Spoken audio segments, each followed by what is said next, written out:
तो इंद्र ने क्या कहा, इंद्र दूसरों को फंसाने में बहुत माहिर थे। इंद्र ने पहले एक बार कामदेव को फंसाया था, उनको भस्म करवा दिया। अब की बार इन्होंने नंबर लगा दिया अग्निदेव का।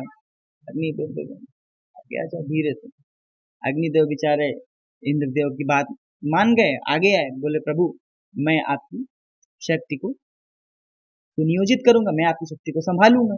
हर हर महादेव। मित्रों, महादेव और माता पार्वती की शादी को बहुत समय बीत गया, लेकिन फिर भी जिस कारण से देवताओं ने पापड़ बेले थे महादेव की शादी कराने के लिए, वो कार्य सिद्ध नहीं हो पा रहा था।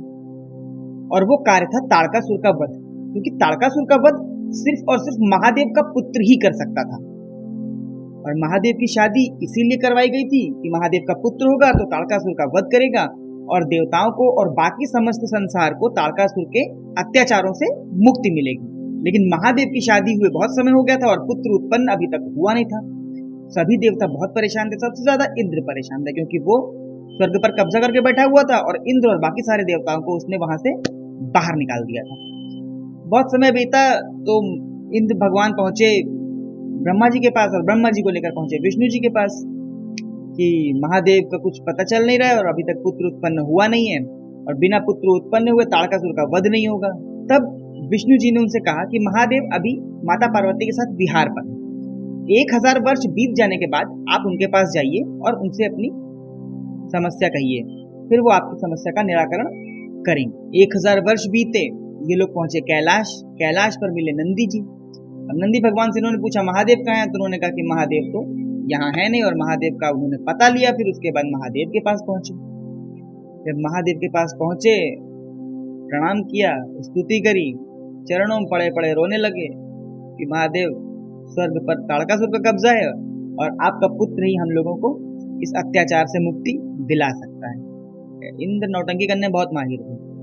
तो महादेव ने उनसे कहा कि देखो, पुत्र उत्पन्न करने के लिए शक्तिपात करना पड़ेगा और शक्तिपात मैं कर भी दूं, लेकिन मेरी शक्ति को संभालेगा कौन? किसमें इतना क्षमता है कि मेरी शक्ति को संभाल सके? अब इंद्र में तो इतनी शक्ति थी नहीं। तो इंद्र ने क्या कहा, इंद्र दूसरों को फंसाने में बहुत माहिर थे। इंद्र ने पहले एक बार कामदेव को फंसाया था, उनको भस्म करवा दिया। अब की बार इन्होंने नंबर लगा दिया अग्निदेव का। अग्निदेव क्या था, धीरे से अग्निदेव बेचारे इंद्रदेव की बात मान गए, आगे आए, बोले प्रभु मैं आपकी शक्ति को सुनियोजित करूंगा, मैं आपकी शक्ति को संभालूंगा। अब यहां तक तो फिर भी ठीक था। महादेव ने शक्तिपात कर दिया, उन्होंने उस शक्ति को ग्रहण कर लिया। शक्ति तो उन्होंने ग्रहण कर ली। तब तक माता पार्वती बाहर आ गई। माता पार्वती को लगा कि अग्निदेव महादेव की शक्ति का भक्षण कर रहे हैं, तो उन्होंने बहुत ज्यादा क्रोध में अग्निदेव को श्राप दे दिया और कहा कि जिस प्रकार तुमने मेरे स्वामी की शक्ति का भक्षण किया है, उसी प्रकार तुम अब सभी का भक्षण करोगे। जो भी तुम्हारे संपर्क में आएगा वो नष्ट हो जाएगा। तभी से अग्नि हर चीज को जला देती है। अग्नि के संपर्क में जो भी आता है वो समाप्त हो जाता है। अब अग्निदेव ने शक्ति तो अपने अंदर स्थापित कर ली थी, लेकिन उस शक्ति को वो सहन नहीं कर पा रहे थे। ऊपर से माता पार्वती का श्राप अलग। अब उनको बहुत पीड़ा हो रही थी। वो दोबारा महादेव के पास गए और महादेव से कहने लगे कि महाराज मुझे क्षमा कर दो, मेरे से जो इतनी बड़ी गलती हो गई है उसके लिए आप ही मुझे क्षमा कर सकते हैं और आप ही मुझे बताएं कि इस पीड़ा से मुझे कैसे मुक्ति मिलेगी। महादेव ने कहा कि कोई बात नहीं, मैं तुम्हें क्षमा करता हूँ, और ये जो शक्ति तुमने अपने अंदर समाहित करी है, इस शक्ति को तुम्हें किसी नारी के गर्भ में स्थापित करना होगा, तभी तुम्हें इस पीड़ा से मुक्ति मिलेगी। तब तक नारद जी वहां पहुंच गए।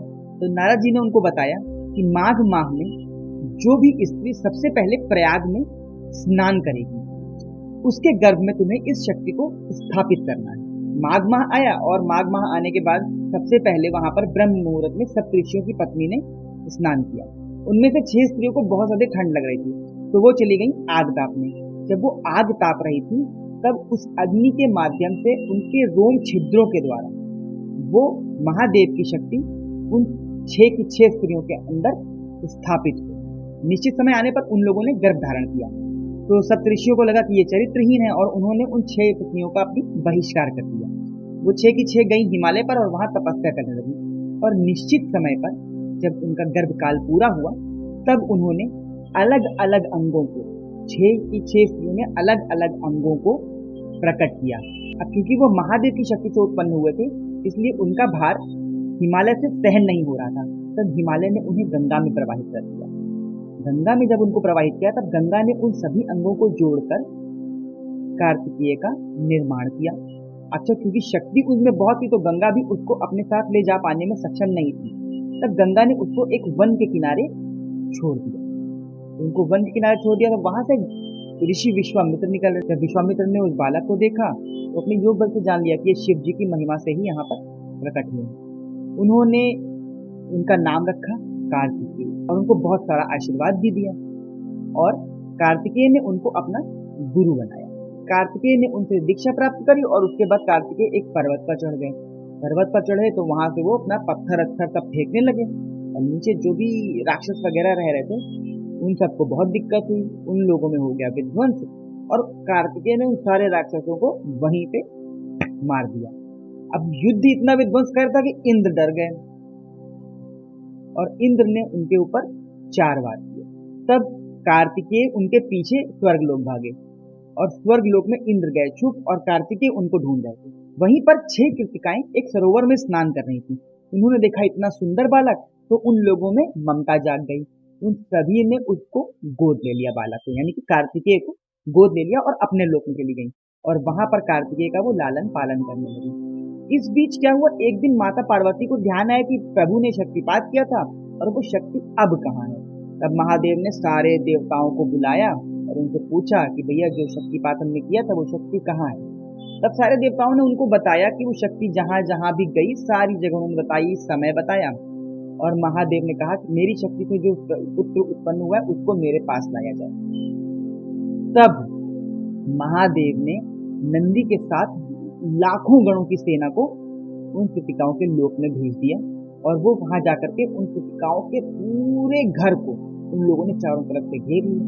उनको पता चला यहाँ पे इतने सारे भूत प्रेत गण पता नहीं कौन कौन आकर के उनका मकान घेरे हुए हैं और उनको कुछ पता नहीं कि ऐसा क्यों हो रहा है। उन्होंने अपने पुत्र से कहा कि पुत्र, ये इतने सारे लोगों ने हमको घेर रखा है और ये क्या चाहते हैं हमें पता नहीं। कार्तिकेय तो स्वयं महादेव के पुत्र हैं। उन्होंने कहा माता हूँ, आपको चिंता करने की आवश्यकता नहीं है। यहाँ पर ये जितने भी आए हैं इन सभी से युद्ध करने में मैं स्वयं सक्षम हूँ। मैं छोटा भले हूँ, आपको मैं छोटा लग रहा हूँ, लेकिन फिर भी मुझ में इतनी सामर्थ्य है कि मैं इन सब से अकेले युद्ध कर सकता हूँ।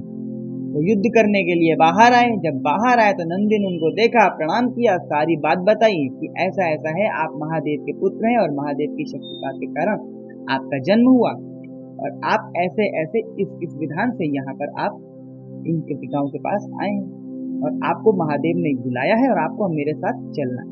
इतनी बात सुनने के बाद वो 6 कृतिकाएं बहुत परेशान हुई। उन्होंने अपने पुत्र को गले से लगाया और लेकिन महादेव की बात थी तो महादेव की आज्ञा को टालना हर किसी के बस की बात नहीं। उन्होंने पुत्र से कहा अपने कि तुम जाओ और हमारे पास शीघ्र ही वापस आना महादेव से मिलकर। फिर उसके बाद वो नंदी के साथ कैलाश पर्वत के लिए चले गए। जब वो कैलाश पर्वत गए तब वहां पर उनका बहुत भव्य स्वागत हुआ। बहुत सारे देवता आए, सबने कुछ न कुछ आशीर्वाद दिया, सबने शस्त्र उपहार में दिए, उनकी शक्ति और भी ज्यादा बढ़ गई। फिर देवराजेंद्र ने महादेव से प्रार्थना करी कि महादेव अपने पुत्र को हमारे साथ हमारी सेना का नेतृत्व करने के लिए आप भेजें और ताड़कासुर का वध हो। उम्मीद करता हूँ दोस्तों ये प्रसंग आपको पसंद आया होगा। वीडियो को लाइक और चैनल को सब्सक्राइब कर लीजिएगा ताकि सनातन और आध्यात्म से जुड़े महत्वपूर्ण जानकारियां हम आपके लिए लेकर आते रहें। जल्दी मिलते हैं एक नई जानकारी के साथ। तब तक के लिए हर हर महादेव।